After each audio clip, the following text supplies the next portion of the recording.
Good morning, Tigers, and welcome to WLHS Action News. I'm Amber Stroud. And I'm Kiara Laughlin. Today is February 2nd, 2018. To start our morning, please pause for a moment of silence. Now let's stand for the Pledge of Allegiance. Attention, salute, pledge.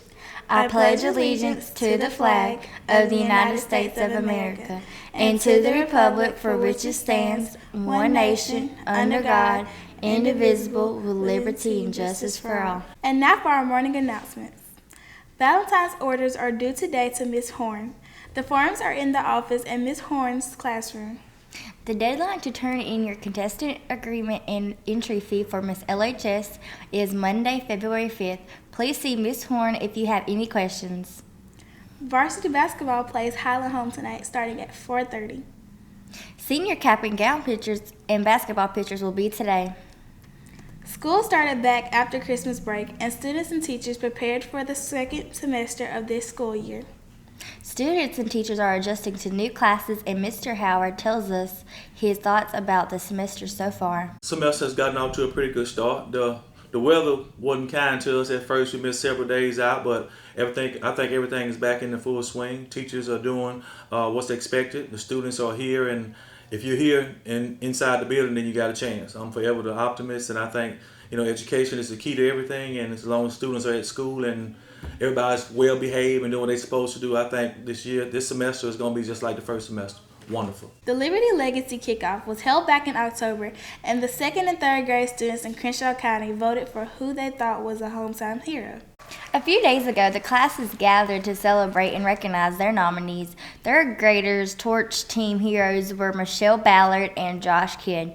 The students celebrated these nominees along with Liberty during the celebration. Last week, Luverne hosted the award ceremony for the first semester of the school year. The award ceremony consisted of 7th through 12th grade students receiving awards for their grades and accomplishments in the classroom.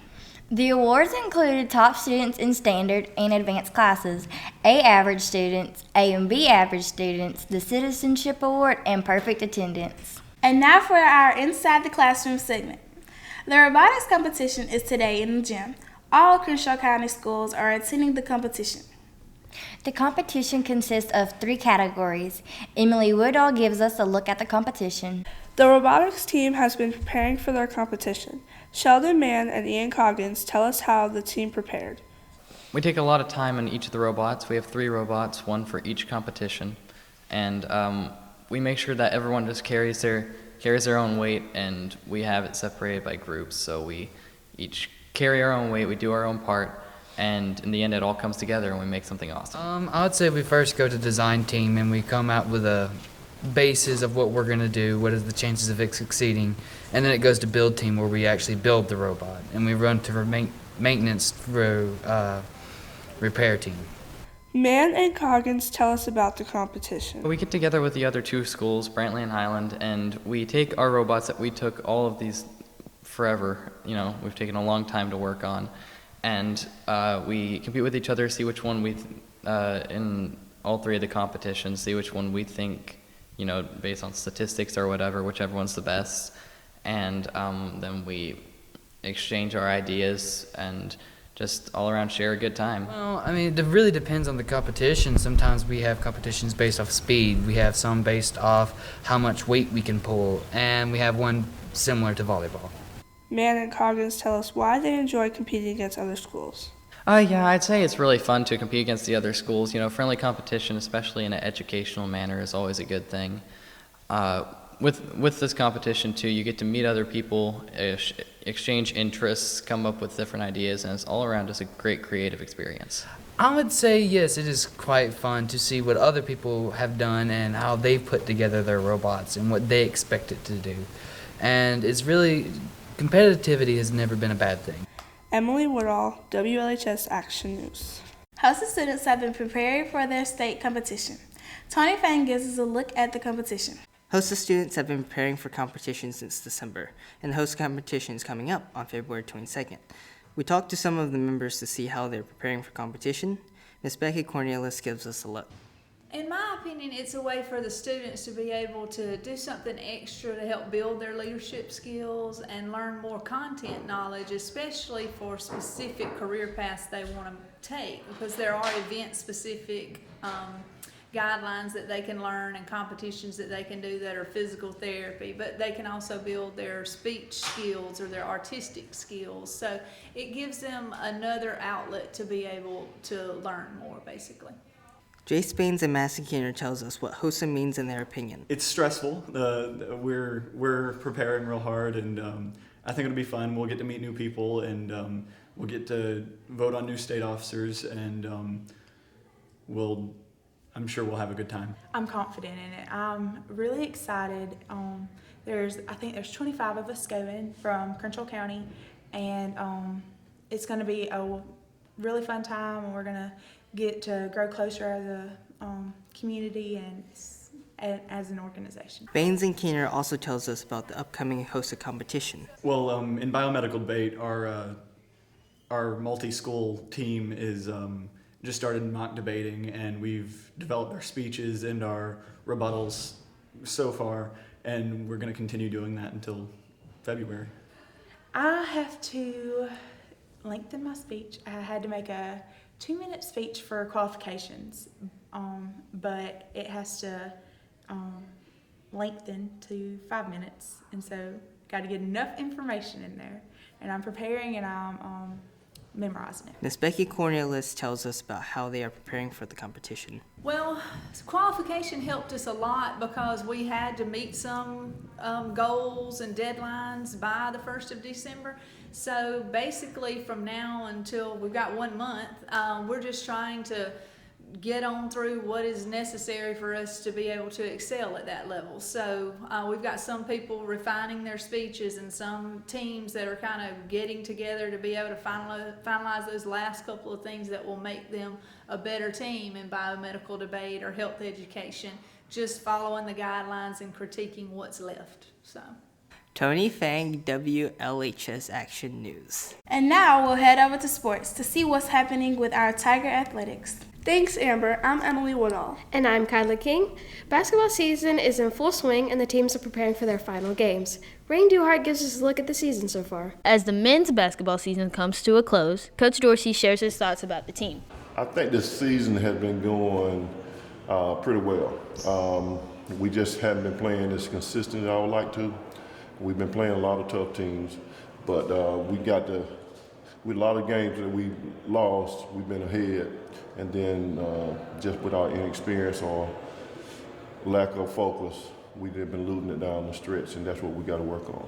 Coach shares how he keeps his players prepared and ready to play. Well, we just study film, and we just try to work on us, and we don't really worry about too much about what the other team do. We know if we do what we need to, they'll take care of most of our problems. Dorsey tells us about how the team handles their area games. Our area games are tough. We probably got one of the toughest areas in the state. And, it's been that way for probably about the last eight or 9 years.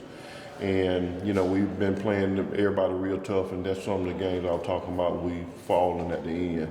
We've been ahead of everybody, but toward the end of the fourth quarter, we've been losing focus and missing free throws, turnover, something just not to get over the hump. So we're trying to correct that.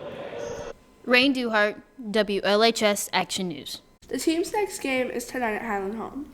And while the men's basketball season is in progress, so is the women's team. Rain Duhart talked to Coach May about the season. As the season comes to a close, I got to sit down with Coach May and talk about the season standings. So far, I think I'm good. I mean, we may be in a slump right now, but I think we're going to come out on top this week. Coach May shares how she is preparing the players for each of their games. Running. No, I'm just kidding. In practice, you just have to tell them this is our game plan for this particular game. Instead of saying this is what we have for the week, take it game by game. This is what we're going to do. This is how we're going to play this defender, everything. So. May tells us the teams that the Tigers have to watch out for. Most definitely Calhoun and Central. Not only are they area teams, but for some reason it's just a mental block right now. But I think we're going to be all right down the stretch. Rain Duhart, WLHS Action News. The women will play Highland Home tonight. And while the basketball season is wrapping up, the Tiger baseball team is preparing for their season. Connor Morrow gives us a look at the team. The baseball team has been actively practicing going into the preseason. Coach Greg Evans tells us about how they have been practicing. Well, right now you can't hit, so we just come out here and try to get our arms conditioned because it takes a while for your arm to get back into the rhythm of throwing the baseball without getting too sore. And we can work with pitchers and catchers, so we've been doing that a little bit, but this coming Monday we'll get a full practice in with hitting and everything. He also explains one of the more unique practice methods the team has used. Well, we went to a breakout place in Montgomery this past weekend.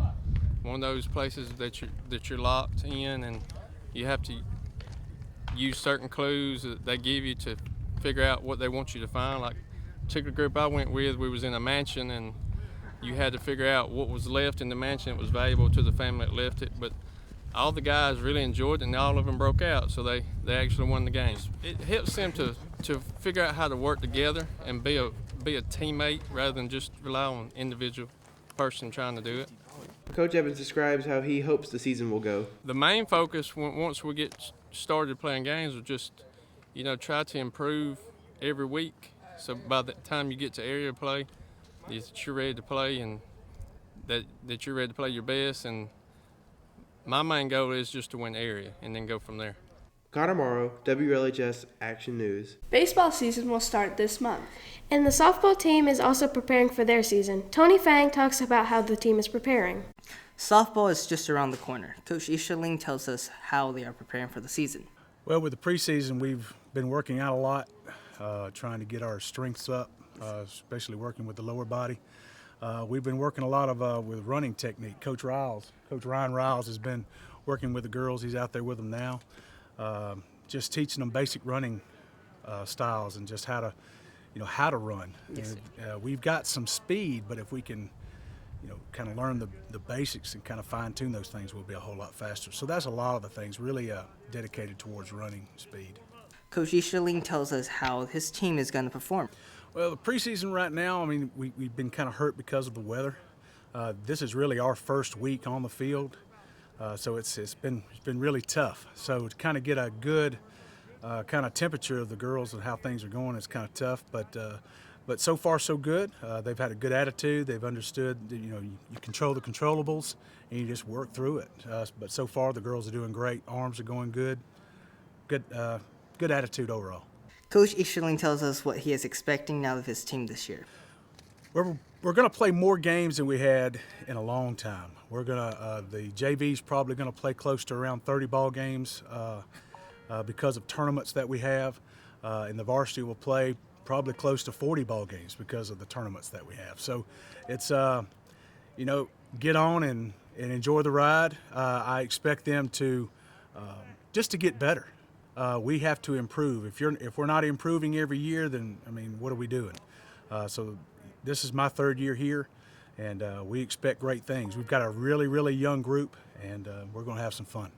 Tony Fang, WLHS Action News. The softball team's first game will be this month. And that's all for Tiger Athletics. Now to Alexis for the weather. Thanks, Kyla. I'm Alexis Caldwell. Let's take a look at our weather for the weekend. Today's high will be 55, so you will want a light jacket or sweater to stay warm today. The low will be 34, so it's going to be a cold night. Saturday's high will be 55 and the low will be 47, so that colder weather is sticking around, so make sure to stay bundled up tomorrow. Sunday's high will be 65 and the low will be 42. There will be a 90% chance of rain, so make sure to wear your rain jacket, boots, or bring an umbrella. When we return Monday, the high will be 61 and the low will be 38, so it should be a pretty but chilly start to our week. And that was a look at your weekend weather. Now back to you, Amber. Thanks, Alexis. Before we go, we want to wish a happy birthday to all our January birthdays. Happy birthday! Now we want to recognize our February birthdays. On February the 1st, happy birthday to Hannah Sexton and Symphony Bodiford. Happy birthday to Jatarius Pate and Tony Bell on February 2nd. On February the 3rd, happy birthday to Jordan Gardner, Miss Albritton, and Kirsten Webb. Happy birthday to Maddie Register and Jose Bays on February 5th. Happy birthday to Brianna Schofield. Happy birthday to Nicholas Stewart on February 9th. February the 10th, happy birthday to Logan Weatherby, Kiera Suddeth, and Ethan Oswald. And a happy birthday to Desmond Mahone and Min Sung Cha on February 11th. On February the 12th, happy birthday to Harley Hall. Happy birthday to Kyla King and Anderson Bajents on February 13th. On February the 14th, happy birthday to Keontae Ezel and Jayshawn McKee. And that's all we have for today. From the entire WLHS Action News team in Luverne, I'm Amber Stroud. And I'm Kiera Laughlin. Thanks for watching. And have a great day.